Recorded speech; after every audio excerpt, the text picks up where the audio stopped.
Jy is geskakel op Groot Plaas saam met ons in die ateljee vandag weer Frikkie van Loggerenberg. Hy is die hoof van beleggingsstrategie en uitvoerende beampte by IFSA. Frikkie, goeiemôre en welkom terug hier by ons. Môre Doopie, gaan goed, dankie met jou man. Lekker, altyd lekker as jy kom kuier. So kom ons skop so 'n bietjie af. Ons praat altyd 'n bietjie finansiële beplanning, maar hoe kan landboueienaars verseker dat hulle harde werk beskerm word wanneer 'n mens kyk in terme van generasiewelvaart spesifiek? So Doopie, jy kan sien hoe hard werk ons boere, ons landeienaars al vir jare en jare en jare en dit is altyd maar 'n kuns om daai tweede, derde generasie oor te laat neem en dit na die volgende vlakke toe te neem. En daar's nou 'n paar dingetjies wat 'n mens sonder twyfel moet nou kyk en wat help om daarby uit te kom. Die eerste een is natuurlik jy moet 'n testamentêre en 'n boedelbeplanning doen. So al doen jy niks uit 'n struktuuroogpunt uit nie, dit wat jy in jou beheer het is jy kan 'n testament optrek en sê dit is jou wense en jy kan die sommetjies maak om te sien wat is die implikasies van wat nou gebeur as jy tot sterwe sou kom.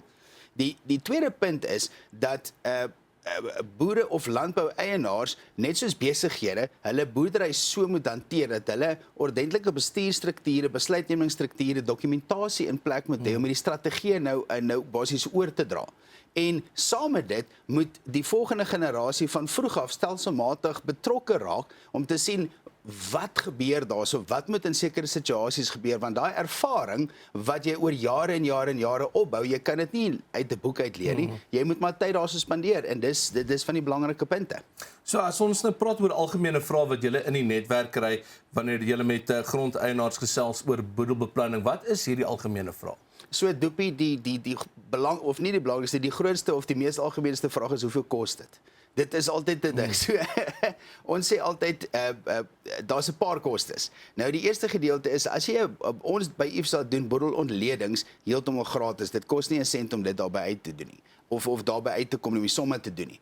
Maar as jy nou met strukture bymekaar sit of implementeer, natuurlik is daar nou struktureringskostes ensovoorts wat 'n mens moet kyk, maar dit is nie so buitensporig soos wat 'n mens dink nie. En dit vat ook nie so lank om hierdie situasie bymekaar te kry nie. En dan die derde koste wat 'n mens moet na kyk is, daar is as jy wel strukture het of jy het nie strukture nie, daar is kapitaalwinsbelasting wat definitief daar uiteen sit en daar is 'n boedelbelasting kwessie wat 'n mens moet na loer. So dit is jou kostes en jy kan kies of bestuur hoeveel jy wil betaal, as ek dit so kan sê. So ons het al voorheen ook daaroor gepraat, maar jy het al genoem dat belasting en likwiditeitsbestuur van kardinale belang is wanneer daar boedelbeplanning gedoen word.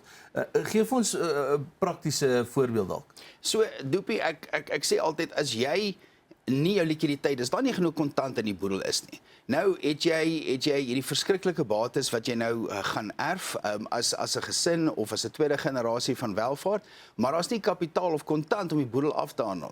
So jy moet nou gaan staan en bates verkoop of skuld maak of wat ook al die geval is om nou hierdie gedeeltes te delg. En saam met dit, jy as die persoon of die primêre persoon wat nou die welvaart wil oorhandig, jy het 'n sekere idee in jou kop wat jy wil laat gebeur met jou grond of met jou plaas of met daai legacy soos die Engelsman sê.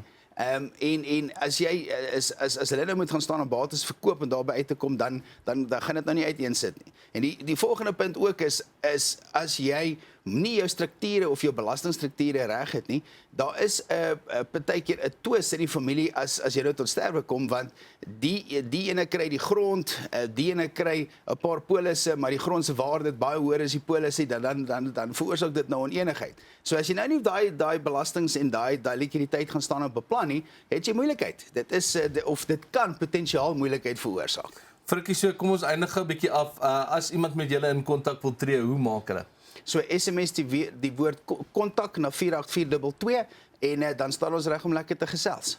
Altyd 'n plesier, Frikkie. Dankie dat jy kom inloer het. Dis hoof van beleggingsstrategie en uitvoerende beampte by IFSA, Frikkie van Loggerenberg. Soos wat jy gehoor het, as jy wil uitreik na IFSA toe en met die mense daar gesels, baie maklik SMS die woord kontak na 48422. Ons is nou weer terug op 'n Groot Plaas. Nou is tyd vir die Groot Plaas kalender. Is nou geskakel op Groot Plaas. Ons gas saam met ons in die ateljee vanoggend, Gerard Inetling, hy's die bestuurder van die Rooi Vleis Abattoir Vereniging. Gerard, goeiemôre en baie welkom. Doopie, goeiemôre, dankie, lekker om hier te wees. So, nie net dit nie, maar jy's ook tans 'n lid van die ministeriële taakspan vir beheerde dieresiektes in Suid-Afrika. Ek weet dit is 'n bietjie van 'n moeilike kwessie met die back and closure en so voorts. Is dinge daarom aan die werk op die oomblik? Doopie, ek dink verseker is dit aan die werk. Ek is natuurlik daar meer betrokke aan die kant om nog steeds marktoegang te verseker van ons produkte. En ek is baie bly om te sê, ons het die eerste sertifikaat met in die Midde-Ooste onderhandel om geënte diere uit te voer Midde-Ooste toe. So aan daardie kant lyk dit ook baie goed. Goeie nuus vir die boere bietjie, né? Verseker. So, wat word dan nou bedoel met die term as ons sê onsigbare hardloop van vleisveiligheid as dit by spesifiek abattoirs kom? Ja. Wel, Doopie, jy weet, ons is groot vleiseters en dit is 'n belangrike deel van ons dieet en ek hoop dit sal so bly. Maar ek dink ons vergeet baie keer dat daar 'n hele waardeketting is wat baie elke dag kyk na verskillende aspekte om seker te maak dat daardie vleis wat op die bord beland veilig is. En dit is hoekom ons verwys, daar's so baie aspekte net binne in die abattoir om te verseker dat dit 'n veilige produk is. En watter wetgewing en regulasies spesifiek in Suid-Afrika is daar in werking wanneer dit kom by die beheer oor abattoirs en hoekom is dit so belangrik vir veiligheid? Wel, die wet op vleisveiligheid is die wet wat in 2000 afgekondig is en regulasies in 2005 wat al die aspekte in die abattoir beheer. Dit sluit die strukturele aspekte in, die bedryf van daardie abattoir, vleisinspeksiedienste. So dis 'n hele spektrum van dienste wat gelewer word om seker te maak dat daardie produk veilig is. Nou, as ons onderskei tussen vleisveiligheid en vleisgehalte, wat is die verskil tussen die twee spesifiek? Ja. Weet, as ons kyk na vleisveiligheid, dan kyk ons, en ons vergeet dit baie keer dikwels, dat wanneer jy vleis is eintlik per definisie is 'n steriele produk. Maar daar's verskeie dinge wat kan gebeur, insluitende die siekte van die dier, wat kan maak dat dit onveilig gaan wees. So dit sluit in parasiete en bakterieële kontaminasie in die abattoir, chemikalieë wat betrokke is. So dit is alles aspekte wat die veiligheid van die produk betref. Ons moet seker maak ons slag 'n gesonde dier, die verkoeling vind behoorlik plaas, dit is 'n veilige produk. Vleisgehalte verwys dan na eintlik die voorkeur van die verbruiker. Wil die verbruiker 'n sagter produk hê of 'n produk met meer vet of met meer marmering byvoorbeeld. So dis die gehalte aspekte wat ter sprake kom wat eintlik die voorkeur van die verbruiker is hoe verkies hy sy produk. So as 'n produk onveilig is en met ander woorde gekontamineer word, dan kan dit nooit van goeie gehalte wees nie. Maar jy kan nogal so dit kan nie andersom wees nie. Hoe belangrik is dit dat die verbruikers die verskil verstaan tussen hierdie twee? Wel, ek dink nie, dit is belangrik dat die verbruiker verstaan dat hy 'n veilige produk moet aankoop. Maar ek dink wat meer belangrik is dat die verbruiker ook moet verstaan dat hy ook 'n rolspeler in hierdie waardeketting is. En ek gaan die voorbeeld gebruik. Die verbruiker kan 'n baie veilige produk ontvang, maar in sy eie hantering van die produk kan hy dit eintlik onveilig maak. Verkoelingsketting byvoorbeeld, om vleis byvoorbeeld te lank buite die verkoeling te hou en jou motor te vergeet of die laaste ding wat jy pak. En natuurlik ook, daar word natuurlik baie beskuldigings, jy weet, die oomblik as iemand siek raak, dan is dit nog altyd die vleis wat die skuld kry. Ons vergeet baie keer dat byvoorbeeld net doodgewoon groente en vrugte ook gekontamineer kan wees. So higiëne in die voorbereiding van 'n produk is net so belangrik om daai veilige vleis dan nou ook te verseker. Nou, jy het nou so genoem van inspeksies wat op die plaas en die abattoirs plaasvind. Dit is altyd goed om te weet, maar hierdie veiligheid is natuurlik vir die verbruiker. Wat behels hierdie proses wanneer dit kom by inspeksies by die abattoirs spesifiek?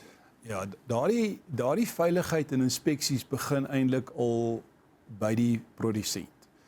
En dit beteken dat 'n produsent wat 'n dier aanbied by 'n abattoir om geslag te word, moet wel reeds 'n verklaring aanbied om aan te dui dat dit 'n gesonde dier is, dat hierdie dier nie aan produkte en middels blootgestel is waarvan die onttrekkingsperiodes nie nagekom is nie.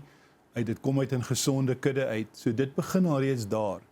Dan word daardie dier voordoods inspekteer om seker te maak dat dit wel 'n gesonde dier is en dan op die slaglyn deur 'n span vleisinspekteurs onder toesig van 'n veearts word hierdie inspeksie dan voortgesit om enige produk wat nie aan die vereistes te voldoen nie wel uit die voedselketting uit te haal.